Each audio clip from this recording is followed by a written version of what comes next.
I think there are enough. All right, so go ahead and yeah, again, turn to your neighbor, but maybe find somebody that disagrees with you. There are sometimes there are pockets of people that agree one way or the other, so or that think one, so try to find each other. Yeah.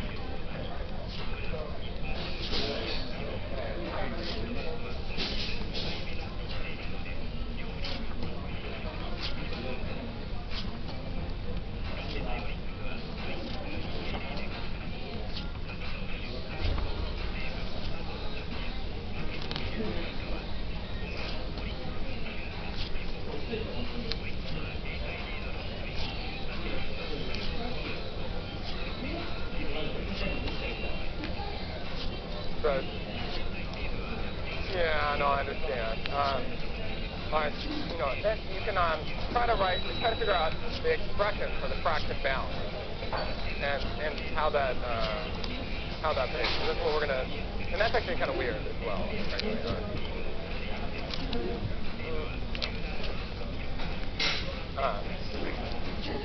All right, why don't we go ahead and reconvene, just so I can see, and maybe let's go ahead and re-vote so I can see if anybody convinced anybody of anything else. All right, ready? 3, 2, 1. All right, okay, so it seems like now I think there's pretty good agreement that the answer to this is going to be A. All right, there were a fair number of people that said B before. All right, so here comes a curvy line. Okay. Right, and so the idea here is just that if you really have much, in the limit of the enzyme concentration going to infinity, then in that limit, the fraction bound has to go to 0 because you don't have any substrate to bind. And, even if all the substrate's bound, and indeed in this limit, what fraction of the substrate ends up being bound? All of it, right? So then, indeed the fraction bound is just going to be the concentration of the substrate divided by the concentration of the enzyme. But in the limit of the enzyme going to 0, then in the limit of the concentration of the enzyme going to infinity, then the fraction of the enzyme bound is going to go to 0. Right, it's 0 and half.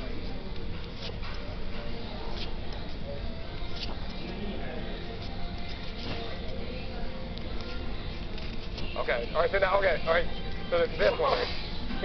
Yeah, so I mean, you had convinced me, but, now that, all right, so yeah, okay, so what, okay, no, what, yeah, what,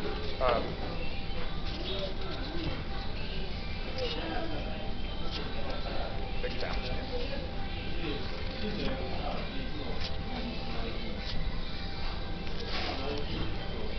Yeah, no, you have to take the limits carefully, I think.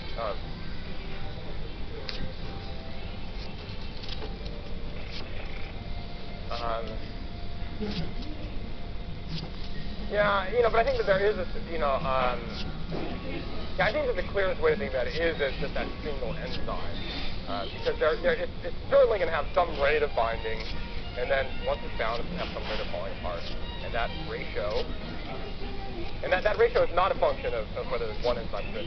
So that ratio is well defined, and it is the time average of the probability of that enzyme being bound is indeed a well-defined one.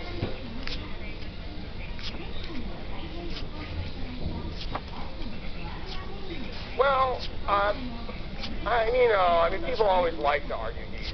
I would say that we can write down what the expression is actually, and then you can decide whether you think it's okay. Because we can also just try to figure out, what's the equilibrium of this thing, right? So the change in the complex concentration flux of time is just going to be the rate of creation minus the rate of destruction, right? So there's just going to be change forward, E, and, oh, sorry.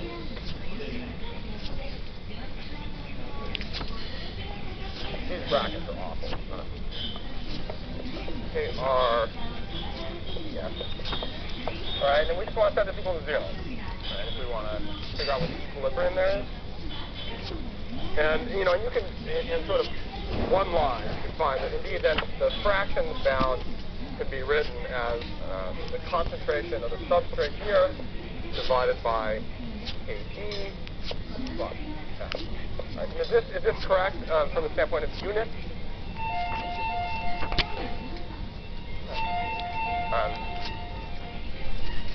Right, so there's something really that you might find troubling about this expression, though? Right. Is anybody troubled by it?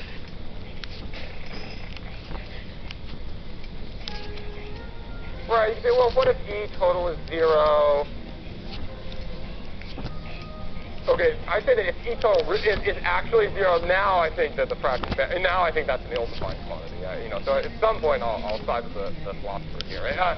But for other, if there is an enzyme to talk about fraction bounds, then yeah, so it's related to this, but it's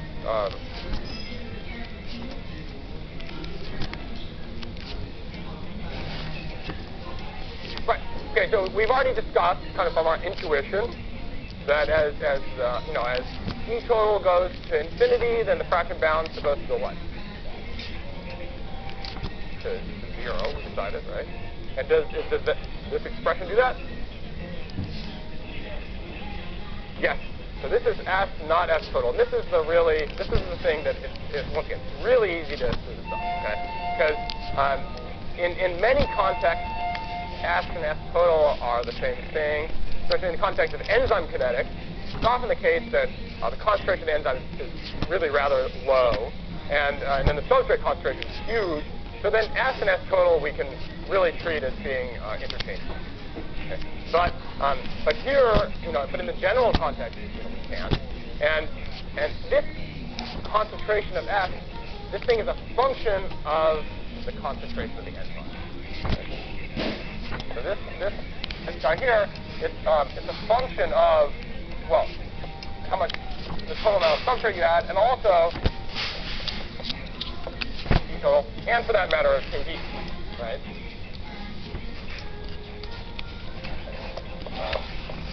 Okay. So really, this thing is it's like a true statement, but it's very misleading if you're not keeping track of what these things mean, because this thing is very simple.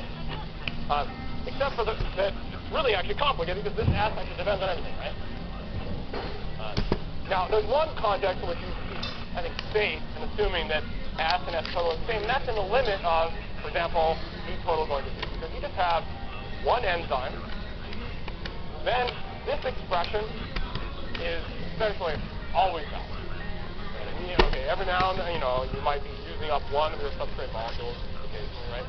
But it's pretty safe to say that in the limit of E total going to 0, if it's just in the limit of one enzyme, then it's really just described by a curve. And this curve is something that you see over and over and over. And this is the fundamental thing that Taylor-Smeaton kinetics looks the way it does. Okay? But this is going to be very useful for us because in many contexts that we're interested in, we want to think about, for example, the